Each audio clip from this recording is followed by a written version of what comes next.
Mana sana sana?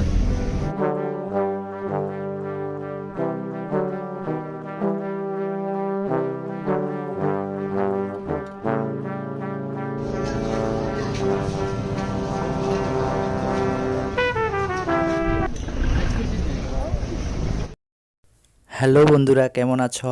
আজ 15ই জানুয়ারি 2023 আর আমরা আছি দার্জিলিংয়ে। আজকে আমরা দার্জিলিং এক্সপ্লোর করব, দার্জিলিংয়ের বিভিন্ন স্পট ঘুরে বেড়াবো। আমরা আজকে পুরো দার্জিলিংটাকেই এক্সপ্লোর করে আবার আগামীকাল আমাদের জার্নি আছে বন্দে ভারত এক্সপ্রেসে করে আমরা যাব কলকাতায়। আর আজকে আমরা দার্জিলিং ঘোরাফেরা শেষ করে রাত দার্জিলিংয়ের মল রোডে আমরা কেনাকাটা করব। এইটাই হচ্ছে আজকের প্ল্যান। আর এখন আমরা বেরিয়ে পড়েছি কিছু এক্সপ্লোর করার জন্য। আমরা প্রথমে যাচ্ছি রক গার্ডেন। এই রক গার্ডেন হচ্ছে দার্জিলিংয়ের থেকে প্রায় 3500 ফুট নিচু একটি স্থানে। আর আমরা এখন আছি দার্জিলিংয়ে। দার্জিলিং হচ্ছে ভূপৃষ্ঠ থেকে প্রায় 6700 ফুট উপরে। যেহেতু আজকে আমাদের এই সিকিম এবং দার্জিলিং ভ্রমণের আজকে সর্বশেষ দিন, তাই আমরা যতটুকু সম্ভব দার্জিলিংটাকে এক্সপ্লোর করে আগামীকালের জন্য আমাদেরকে আবার রেডি হতে হবে, ব্যাগ গোছাতে হবে। তাই আজকে দ্রুত এই দার্জিলিংটাকে যতটুকু সম্ভব ঘুরে শেষ করব। তাই আমরা এখন যাচ্ছি রক গার্ডেনে।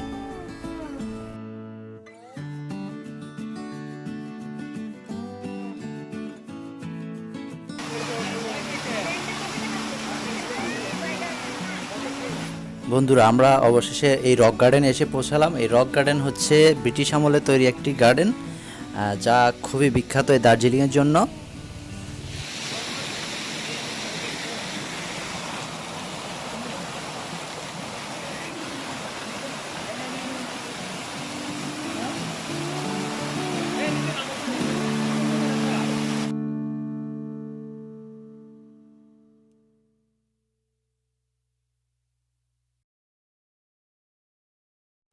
বন্ধুরা, এই রক গার্ডেন হচ্ছে দার্জিলিং থেকে প্রায় 10 কিলোমিটার দূরে উদ্যানটি অবস্থিত। আর ঘুম রেলওয়ে স্টেশনের পূর্বে ডান দিকে মোড় নিলে এই রক গার্ডেনে যাওয়া যায়। এই পথ নানাবিধ তীক্ষ্ণ মোড় নিয়ে অবস্থিত। এই পথ দিয়ে রক গার্ডেন পৌঁছানো যায়। উদ্যানটিতে ফুল বাগানের পাশাপাশি বিভিন্ন উচ্চতায় পাহাড়ের গা ঘেঁষে বসার স্থান তৈরি হয়েছে। এখানে একটি হ্রদও রয়েছে।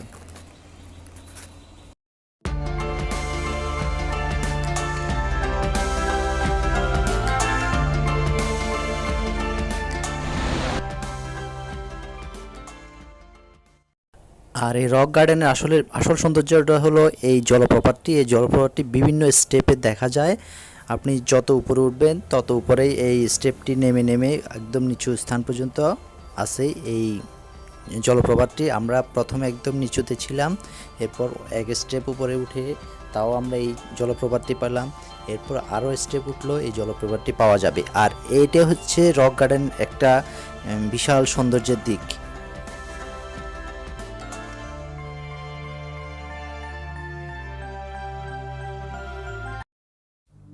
বন্ধুরা, রক গার্ডেনটা কেমন দেখতে ভিডিওতে কমেন্ট অবশ্যই জানাবে তোমরা। আমার থেকে খুব ভালোই লাগছে, পাথর আর পাথর।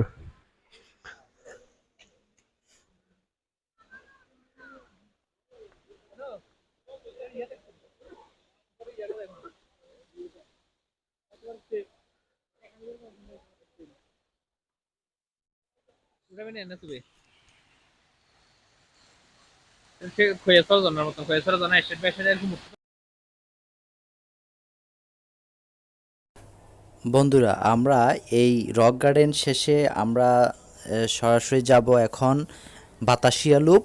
এই বাতাসিয়া লুপ হচ্ছে হিমালয়ান রেলওয়ের জন্য একটি বিখ্যাত একটি জায়গা। এইখানেই এমন একটি লুপ তৈরি করা হয়েছে যা দেখতে অসাধারণ। আমরা এখন বাতাসিয়া লুপ যাব।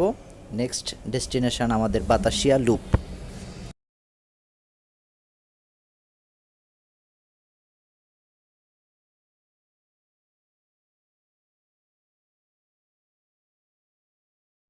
বন্ধুরা, আমরা এখন আছি বাতাসিয়া লুপের টিকিট কাউন্টারে।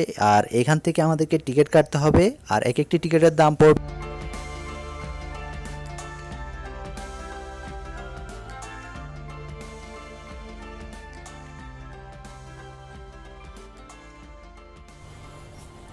আর বন্ধুরা এখানে আরেকটি ইনফরমেশন দিয়ে রাখি তোমাদের, এই বাতাসিয়া লুপ হলো একটি সার্পিল রেলপথ যা ভারতের পশ্চিমবঙ্গের দার্জিলিং জেলায় দার্জিলিং হিমালয়ের রেলওয়ের আরোহণের জন্য গ্রেডিয়েন্ট কমানোর জন্য তৈরি করা হয়েছে। এই রেলপথটি একটি সুড়ঙ্গের মাধ্যমে এবং একটি পাহাড়ের চূড়ার উপর দিয়ে চলাচল করে। এটি সম্ভবত 1919 সালে চালু করা হয়েছিল।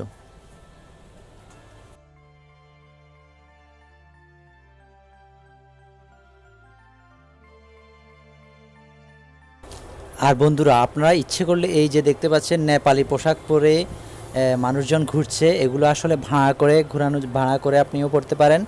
মাত্র 50 থেকে 100 টাকার বিনিময়ে আপনিও এই ড্রেসটি পরে ছবি তুলে বা বিভিন্নভাবে আপনিও পোশাকটি পরতে পারেন। এটি আসলে আলাদা একটা মজার, যা আপনার ভালো লাগবে, আমার থেকেও ভালো লেগেছে।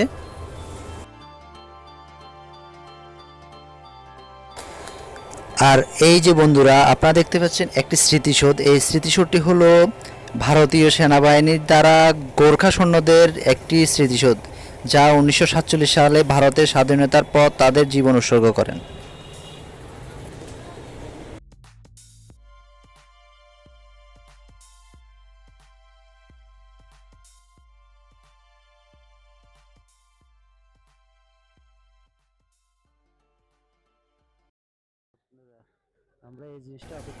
বন্ধুরা আমরা এই বাতাসিয়া লুপে এসে যে জিনিসটার অপেক্ষা ছিলাম সেই জিনিসটা আমরা আসলে দেখতে পাবো বলে আশা করছি। এই যে আমাদের সেই মহেন্দ্রক্ষণটি, এই যে বাতাসিয়া লুপ দিয়ে হিমালয়ান রেলওয়ে যে রেল, এই স্টিম ইঞ্জিনের এই ইঞ্জিন চালিত ট্রেনটি আমরা দেখতে পাচ্ছি। সেই ট্রেনটি এখানে দাঁড়াবে, হয়তো 5-10 মিনিট এখানে দাঁড়াবে, পর্যটক নিয়ে এসেছে। আর এখানে দাঁড়িয়ে পর্যটকরা ঘোরাফেরা করে আবার 10-15 মিনিট পর আবার ঘুম স্টেশনের দিকে চলে যাবে। এটি একটি সৌন্দর্য।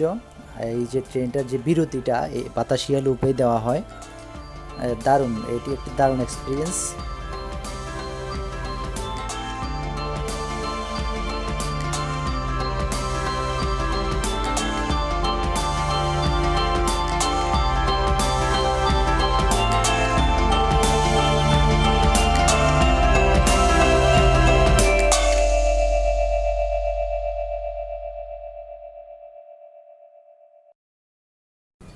আর এটি হলো বিশ্ববিখ্যাত হিমালয়ান রেলওয়ের টয় ট্রেন, যা ইউনেস্কো স্বীকৃত।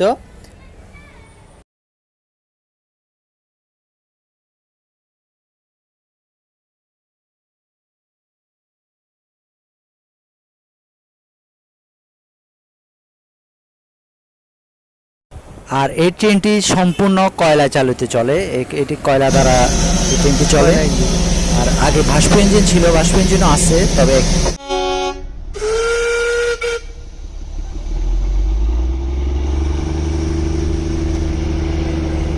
আর এই টয় ট্রেনটি বাতাসিয়া লুপে তার যাত্রা বিরতি শেষ করে আবার ঘুম স্টেশনের জন্য ছেড়ে দিল। আর এটি দার্জিলিং স্টেশন থেকে ঘুম স্টেশন পর্যন্ত যাতায়াত করে।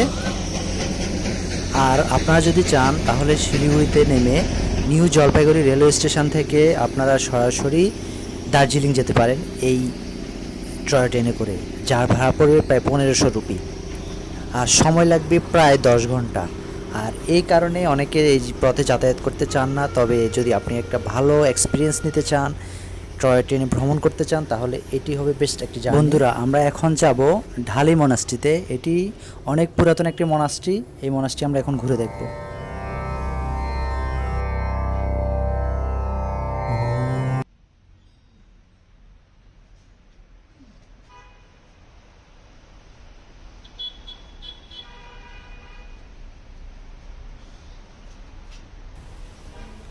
আর এই যে দেখতে পাচ্ছেন আপনারা, আমরা এখন ঢালি মনাস্ট্রিতে উপরে উঠছি।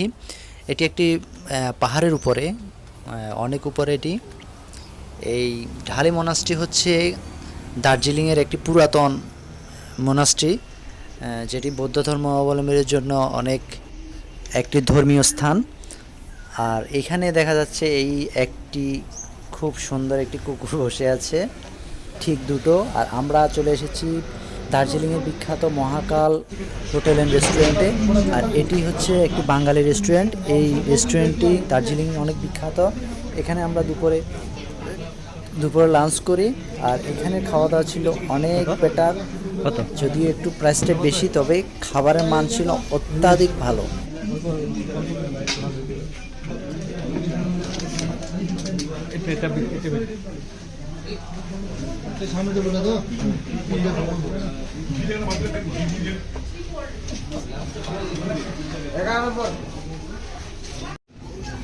বন্ধুরা, আমরা দার্জিলিং এসে চা পাতা যদি না নিই তাহলে তো হয় না। চলো আমরা চা পাতা দেখি। একটি চা পাতা স্টলে আসলাম আমরা। এই স্টলে বিভিন্ন ধরনের চা পাতা পাওয়া যায়, অর্থাৎ দার্জিলিংয়ের বিখ্যাত চা পাতাও পাওয়া যায়। এই যে দেখুন, এই রুবিটি কেজি ৬,০০০ টাকা। এখানে সর্বনিম্ন চা পাতা, মানে এখানে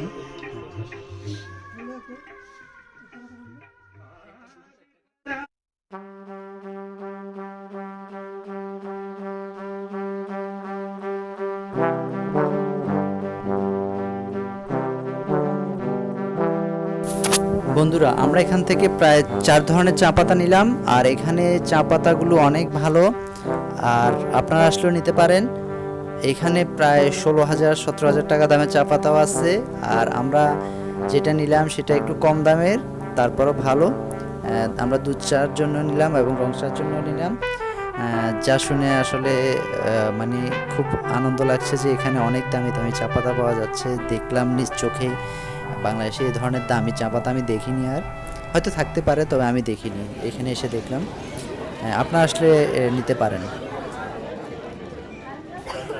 বন্ধুরা, আমরা এই চা পাতা কেনা শেষ করতে করতে প্রায় সন্ধ্যা হয়ে গেল। এরপর আমরা চলে যাই মল রোডে, যেখানে আমরা একটি সন্ধ্যা কাটালাম। খুব ভালো লাগলো।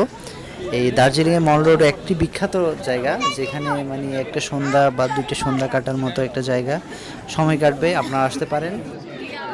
আর এই মল রোডের পাশে আছে কেভিনটাসের একটি শোরুম। আপনার কেভিনটাসে সময় কাটাতে পারেন। ভালো কেভিনটাসের যে বিখ্যাত খাবারগুলো খেতে পারেন এই মল রোডের পাশেই।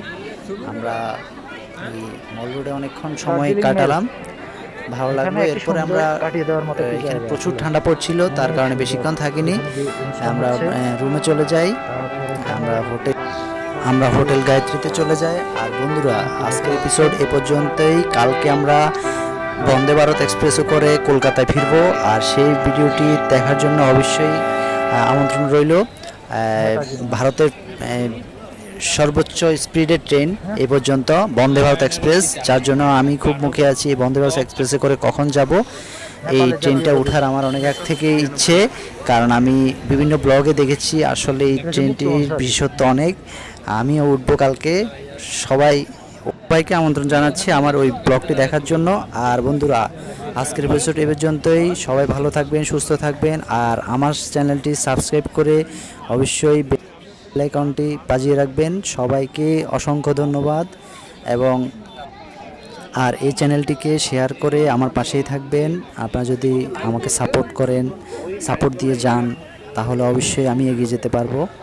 আর নতুন নতুন ব্লগ আনতে ভালো লাগবে। আর সাথে থাকবেন অবশ্যই আমার।